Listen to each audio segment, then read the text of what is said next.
안녕하세요. 옆집에 살고 있는 구름이 아저씨입니다. 오늘은 이 그리스인 조르바라는 책에 대한 얘기를 해보고 싶어서 영상을 찍고 있어요. 우리나라 사람들이 정말 많이 좋아하는 소설 중에 그리스인 조르바가 있다고 그러더라고요. 특히 좀 나이가 중년, 중장년층으로 갈수록 그리스인 조르바에 대한 사랑이 더 크다고 하던데, 저도 이 책을 몇 번 읽어봤거든요. 그리고 저도 아저씨이기 때문에 그리스인 조르바를 좋아한다는 분들이랑 거의 비슷한 연령대인 것 같기도 한데, 사실 저는 이 책에 대해서 크게 감동을 받았다든지 영감을 받았다든지 그러질 못해가지고, 조르바가 도대체 어떤 이유로 많은 사랑을 받고 있는 걸까, 이런 생각을 좀 진지하게 하고 있는 중입니다. 그리스인 조르바, 니코스 카잔차키스라는 그 그리스 작가님께서 쓰신 정말 유명한 고전이죠. 아주 오랜 시간에 걸쳐 사랑을 받아온 책인데, 사랑을 받아온 그 이유가 분명히 있을 텐데, 저는 참 안타깝게도 아직 그 이유를 발견을 못한 것 같아요. 조르바를 좋아하는 이유 중에 하나로 이 조르바가 가진 자유분방함, 그 현재에 집중하는 모습, 그런 것들을 좀 손에 꼽던데, 제가 보기엔 이 조르바가 보이는 이 자유로운 모습이 과연 이 옳은 모습이었나 라는 의문이 좀 많이 들었거든요. 우선 자유라고 하면 그 자유에는 항상 책임감이 좀 따라야 되잖아요. 그런데 조르바가 보여준 이 작중에서 조르바라는 인물이 보여주는 그 자유로움에는 제가 보기엔 책임감이 전혀 없는 자유로움이었어요. 좀 나쁘게 말하면 이 사람은 좀 사기꾼 같은데 라는 생각이 들 정도로, 처음에 이 작중 화자인 나를 만나서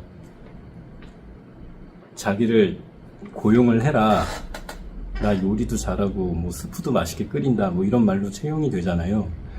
그러면서 광산 사업을 하러 그 크레타 섬으로 둘이 들어가는데, 조르바가 이 광산에 이 사장을 못 오게 하는 거예요. 왜 자꾸 오냐, 오지 마라, 나 알아서 할 테니까, 귀찮으니까 오지 마, 막 이런 식으로 좀 불평하는 부분도 나오고, 왜 자기의 오너를 직장에 못 오게 하지?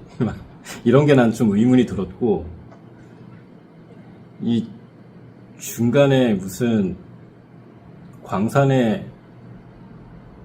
일을 하다가 막 고민을 하는 부분이 잠깐 나오거든요. 근데 이 나가 조르바에게, 우린 너무 광산 일만 하지 말고 좀 놀러 온 거니까 기운 내세요, 이렇게 좀 위로 비슷하게 하는데, 그걸 듣고서 그치, 우리 놀러 온 거 맞지? 이러면서 또 막 신나가지고 막 춤추고 노래하는 장면이 나온단 말이에요. 그걸 보면서 이 사람 뭐지? 왜 이렇게 무책임하지? 이런 생각이 저는 많이 들었습니다. 그리고 가장 황당했던 건 이 광산 공사 때문에 자재가 필요해서 그 자재를 사러 외부로 출장을 간단 말이에요. 한 3일 정도의 시간을 잡고 출장을 떠나는데, 이 사람이 거기서 다른 여자를 만나가지고 좀 살림을 차려버려요. 그리고 돌아오질 않고 있다가 그 돈이 다 떨어질 때쯤 다시 돌아와가지고,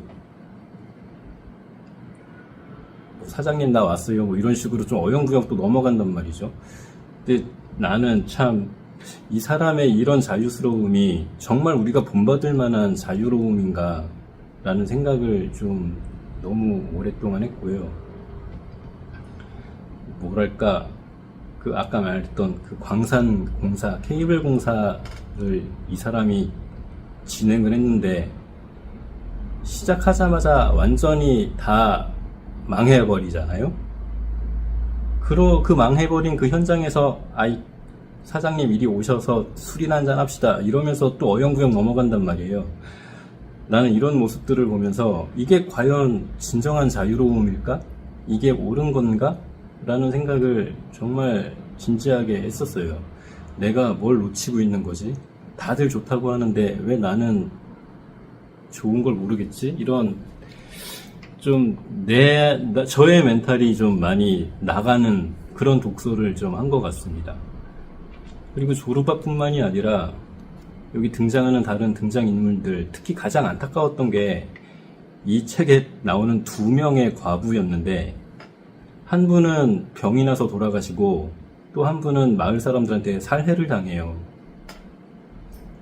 근데 난 정말 기괴했던 게, 이 병들어 돌아가시는 오르탕스 부인은 아직 돌아가시기 전에 좀 아파서 알아 누워있는 그 와중에 마을 사람들이 몰려와가지고 이 오르탕스 부인의 재산을 막 탐내는 거예요. 저 여자 죽으면 내가 이거 가져야지. 웃기지 마. 저건 내 거니까 넌 딴 거 가져가. 이런 식으로 사람들이 모여서 습격거리는 그런 장면도 나오는데, 저는 그게 너무나 좀 이해가 안 갔고, 아까 마을 사람들에게 살해당했다는 또 다른 과부 한 분 있죠. 그분은 좀 미모가 출중하신 분이셔가지고 마을 사람들의 그러니까 마을 총각들의 많은 짝사랑을 좀 받으신 분이었는데, 그 중에 한 명이 지 사랑이 이루어지지 않으니까 자살을 해버린단 말이에요. 그걸 가지고 사람들이 분노하면서 저 과부 때문에 얘가 죽었다, 저 과부를 죽여야 한다, 이런 식으로 우르르 몰려가가지고 집단 린치를 가하려고 하는데, 그 패거리들 중에 그 마을에 신부님도 있고, 그러니까 성직자죠. 경찰관도 있고, 마을 촌장도 있고, 난 정말 그런 분위기가 너무나 좀 기괴했어요. 이게 인간이 살고 있는 문명 시대에서 일어날 수 있는 일인가. 물론 거기서 조르바가 나서서 우리 이러면 안 된다 하고 좀 말리긴 하지만, 그거 한 가지 빼고는 이 사람이 과연 정의로운 사람일까라는 의문을 좀 많이 가졌던 인물이었습니다. 제가 독서를 잘못했는지 이 조르바의 이 진면목을 몰라서 이렇게 조금 비판, 하여튼 좋지 않은 평가를 지금 하고 있잖아요. 아직 전 정말 모르겠습니다. 이 조르바라는 인물을 어떻게 생각해야 되고, 그 인물에 대해서 어떤 점을 좀 긍정적으로 받아들여야 할지 저는 정말 아직까지도 잘 모르겠는 그런 책이었어요. 참 시간을 들여서 열심히 읽고 여러 번 읽었는데도 불구하고 참 남들이 좋다라고 하는 만큼의 감동을 저는 못 느껴서 너무 좀 많이 안타깝네요. 그리스인 조르바, 아쉬움이 많이 남은 책이지만 더 이상 여기까지 하겠습니다. 그럼 다른 분들은 즐거운 독서 하시길 바라요. 안녕히 계십시오.